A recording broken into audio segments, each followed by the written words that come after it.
नमस्कार। पहले वीडियो में हमने इस पाठ को विस्तार पूर्वक समझा। आइए अब इसके प्रश्न उत्तर करते हैं।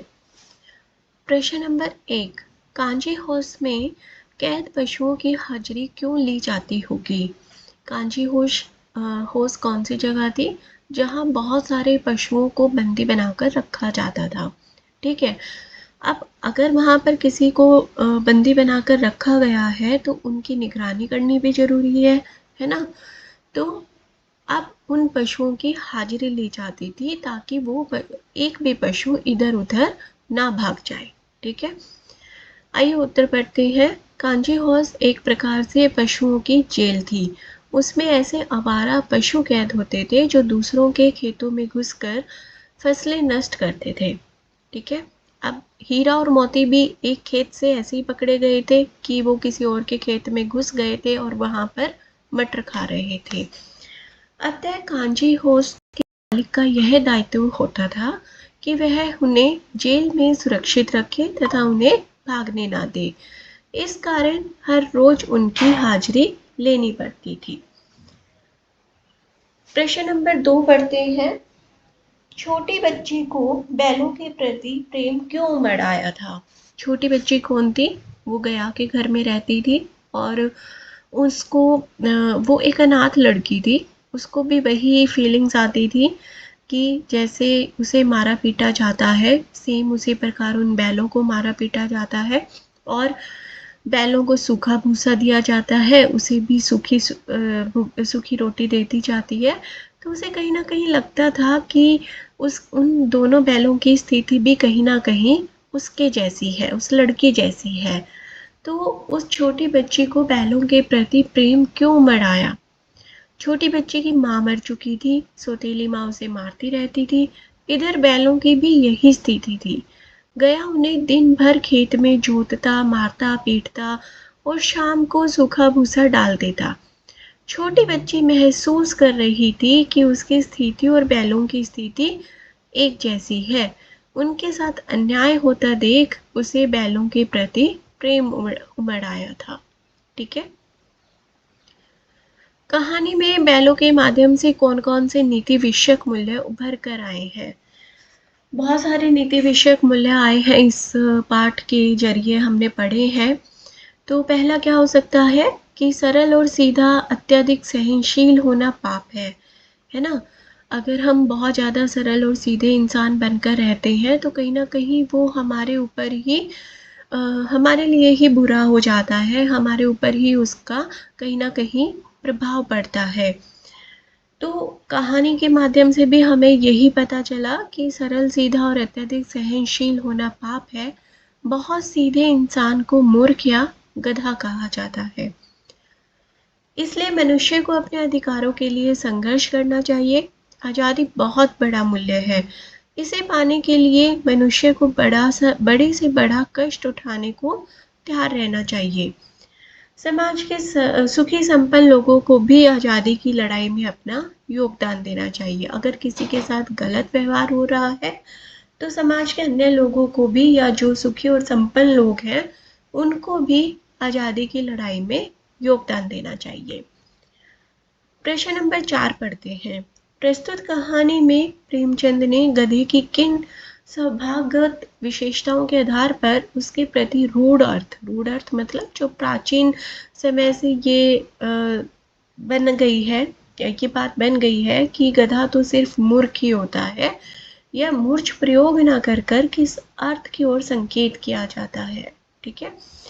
गधा सबसे बुद्धिहीन प्राणी माना जाता है। यदि किसी को मूर्ख कहना चाहते हैं तो हम उसे गधा कह देते हैं। गधा मूर्ख के अर्थ में रूढ़ हो गया है, परंतु लेखक ने इसे सही नहीं माना क्योंकि गधा अपने सीधेपन और सहनशीलता से किसी को हानि नहीं पहुंचाता है। ठीक है। लेखक ने उसे बुद्धिहीन नहीं माना। क्यों नहीं माना? क्योंकि भाई वो तो इतना सीधा है, इतना सहनशील है कि वो कभी किसी को नुकसान पहुंचाता ही नहीं है। गाय, कुत्ता, बैल जैसे जानवर कभी-कभी क्रोध कर देते हैं पर गधा ऐसा नहीं करता।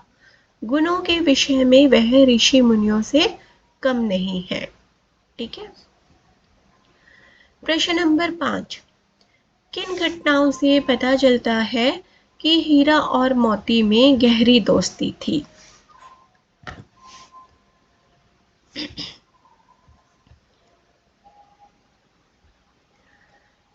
इस कहानी में बहुत सारी ऐसी घटनाएं आई हैं जिससे हमें पता चला कि मोती और हीरा में गहरी दोस्ती है।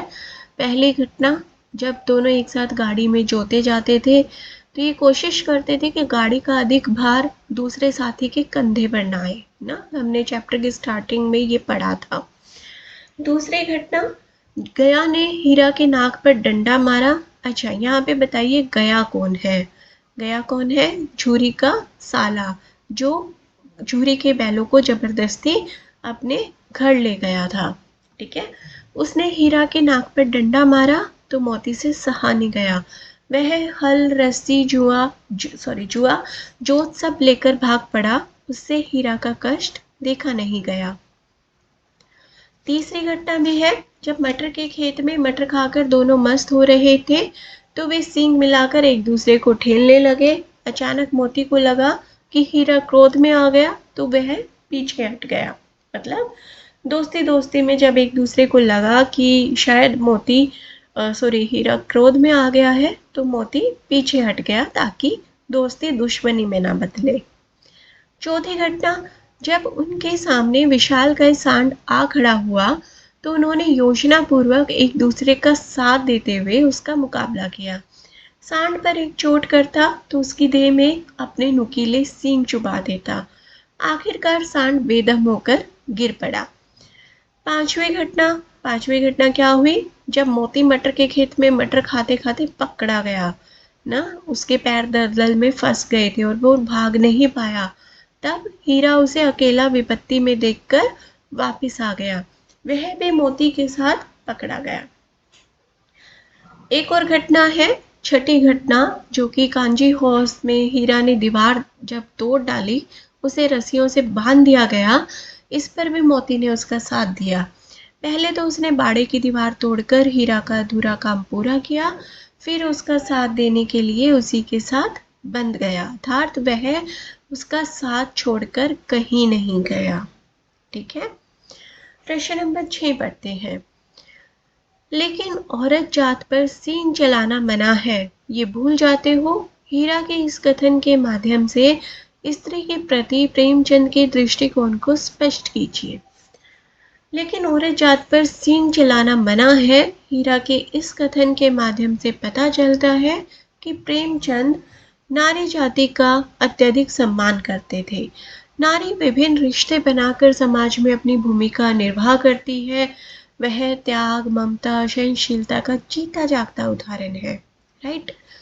विपरीत परिस्थितियों में यदि नारी में क्रोध जैसे भाव आ भी जाते हैं तो इससे उसकी गरिमा कभी कम नहीं होती और ना ही उसके सम्मान में कमी आ जाती है।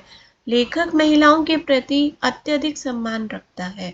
उसने यह भी कहना चाहा कि जब पशु भी नारी जाति का सम्मान करते हैं तो मनुष्य को नारी जाति का सम्मान तो हर स्थिति में करना ही चाहिए। राइट। यहाँ पर उस पशु के माध्यम से, हीरा के माध्यम से प्रेमचंद कहीं ना कहीं नारी जाति का सम्मान कर रहा है। ठीक है। प्रश्न नंबर 7, किसान जीवन वाले समाज में पशु और मनुष्य के आपसी संबंधों को कहानी में किस तरह व्यक्त किया गया है? राइट। हमने देखा कि झूरी जो है वो एक किसान है और उसे अपने पशुओं से, हीरा और मोती से बहुत प्यार है, बहुत ज़्यादा प्यार है। और सिर्फ उसे नहीं है, उसके बैलों को भी उससे बहुत प्यार है। ठीक है।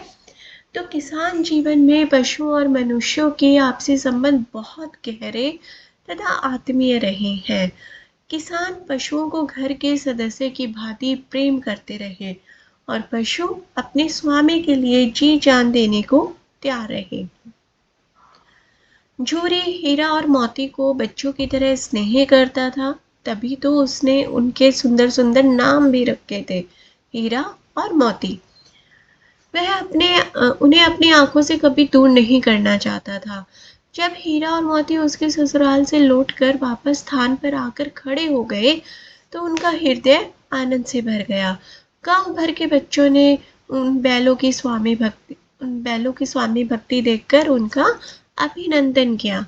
तो इस पूरे दृश्य से हमें क्या पता चलता है कि किसान अपने पशुओं से मानवीय व्यवहार करते हैं। प्रश्न नंबर 8, इतना तो अवश्य ही हो गया कि 9-10 लोगों की प्राणियों की जान बच गई। वे सब तो आशीर्वाद देंगे। मोती के इस कथन के आलोक में उसकी विशेषताएं बताइए। ठीक है, ये कब की घटना है? कांजी होस की घटना है, जब वो दीवार तोड़ देते हैं और 9-10 प्राणी 9-10 जीव वहां से निकल पाते हैं। तब उन्हें लगता है कि चलो अगर हम नहीं निकल पाए तो कोई बात नहीं, कम से कम हमारी वजह से किसी का तो भला हो रहा है। ठीक है, इतना तो हो ही गया कि 9-10 प्राणियों की जान बच गई। वे सब तो आशीर्वाद देंगे। मोती के इस कथन से पता चलता है कि वह परोपकारी स्वभाव वाला प्राणी है। परोपकार की ऐसी भावना वह मन ही मन में नहीं रखता, बल्कि उसे व्यवहारिक रूप में दर्शाता भी है। वह बाड़े की कच्ची दीवार को तोड़कर 9-10 प्राणियों को भगाता है ताकि उनकी जान बच जाए। तो मोती सच्चा मित्र भी है। अब वो सच्चा मित्रता कैसे यहाँ पर जताता है? जब हीरा दीवार तोड़ता है और हीरा नहीं निकल पाता, है ना? यही घटना हुई थी ना कि हीरा नहीं निकल पाता। हीरा जब उस कांजी होस के लोग उसे आकर देखते हैं कि हीरा ने दीवार तोड़ दी है, तो उसे मोटी मोटी रस्सियों से बांध देते हैं, है ना? तो फिर मोती भी ये डिसाइड करता है कि मैं भी तेरे साथ बंधा रहूंगा, मैं भी नहीं जाऊंगा। राइट, तो तब की बात होती है कि यहाँ पर मोती सच्चा मित्र भी है। वह कांजी हौस में हीरा को अकेला छोड़कर नहीं जाता। वह आशावादी भी है। उसे पक्का विश्वास है कि वो दोनों एक ना एक दिन यहाँ से जल्दी निकल जाएंगे। उसे विश्वास है कि ईश्वर उनकी जान अवश्य बचाएंगे। अब हमें आशय स्पष्ट करना है। ठीक है, पहला आशय है, अवश्य ही उनमें कोई ऐसी गुप्त शक्ति थी जिससे जीवों में श्रेष्ठता का दावा करने वाला मनुष्य वंचित है। ठीक है, उत्तर देखते हैं कि हीरा और मोती बिना कोई वचन कहे एक दूसरे के मन की बात समझ जाते थे। राइट, वो दोनों आपस में इतना उनकी गहरी मित्रता थी कि दोनों एक दूसरे की बात को बहुत आसानी से समझ जाते थे। प्राय वे एक दूसरे से स्नेह की बातें सोचते थे। यद्यपि मनुष्य स्वयं को सब प्राणियों से श्रेष्ठ मानता है, किंतु उसमें भी यह शक्ति नहीं होती।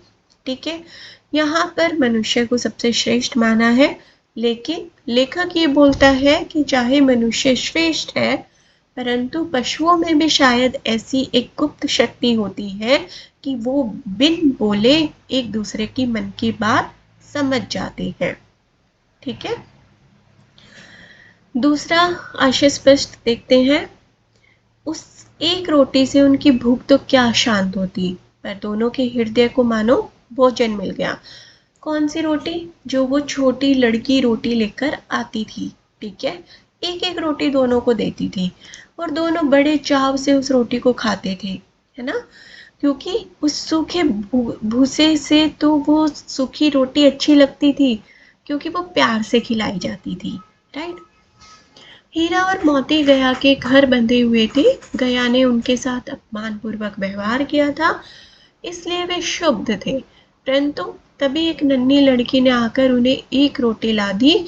उस रोटी से उनका पेट तो नहीं भर सकता था, परंतु उसे खाकर उनका हृदय जरूर तृप्त हो गया। उन्हें बहुत संतुष्टि मिलती थी कि चलो एक रोटी सही, पर उन्हें अच्छी लग रही है, वो रोटी मिल रही है।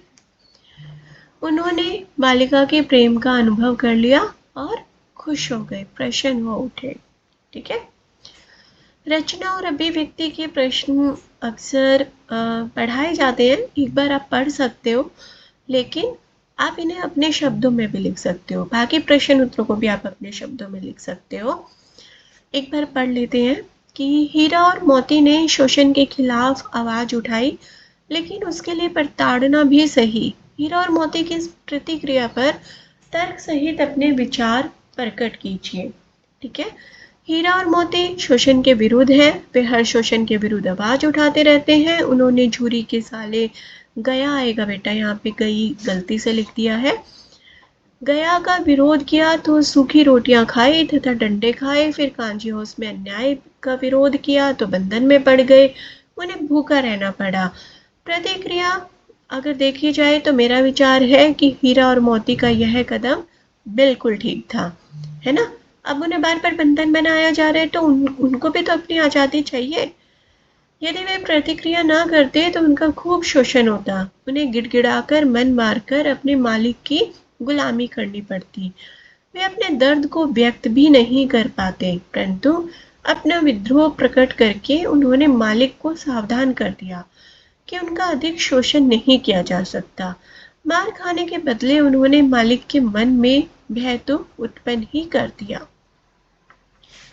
नेक्स्ट क्वेश्चन, क्या आपको लगता है कि यह कहानी आज़ादी की लड़ाई की ओर भी संकेत करती है?